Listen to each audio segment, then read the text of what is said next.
ladies and gentlemen, once again, this is Jeremy Smith.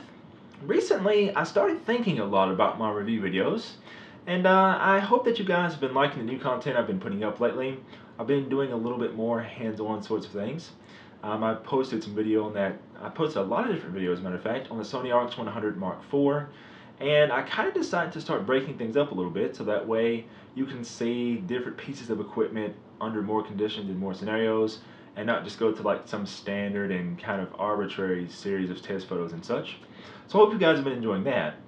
But the next step of my plan is to start offering more feedback to you guys about how particular pieces of equipment hold up over greater periods of time.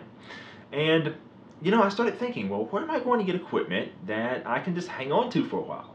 And I thought, oh yeah, duh, what about the equipment that you already own? So today, I would like to talk a little bit about a lens that I've had for probably about a year and a half, something like that. And that is Sigma's 35mm 1.4. Now, I brought a review to you guys about this lens sometime in 2013, I believe it was. And I was very, very excited about the lens then. Of course, I offered you guys just lots of random and kind of, God knows what type of sample images at that time. But today I'm going to get the opportunity to show you guys some photographs that I've actually taken from my actual work, different wedding photos and senior photos and things along those lines. So you guys will see how that goes.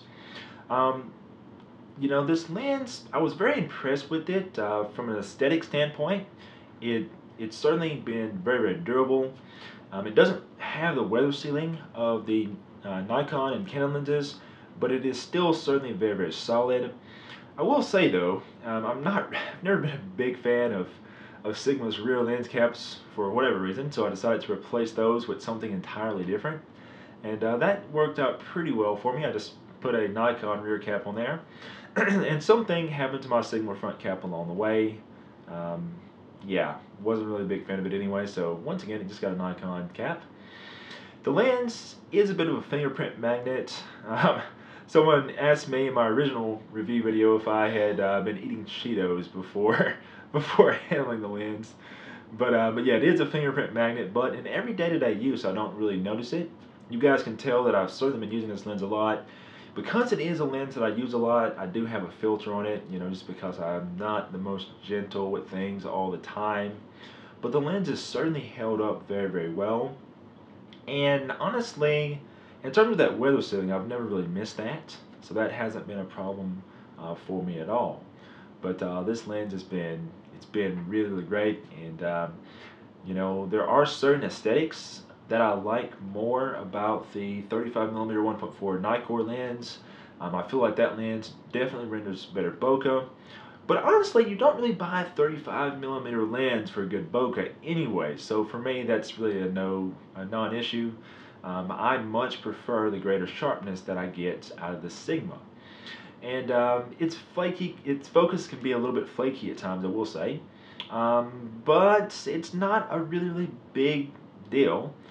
The Nikon 35mm 1.4 has been a little bit flaky on focus for me too, depending on what body I'm using it on. Interestingly enough, I've used this lens on the D800 and D810 and the D600, and it's performed well on all those cameras. Every once in a while I'll miss focus, but I think that's just something to be expected with very, very fast primes.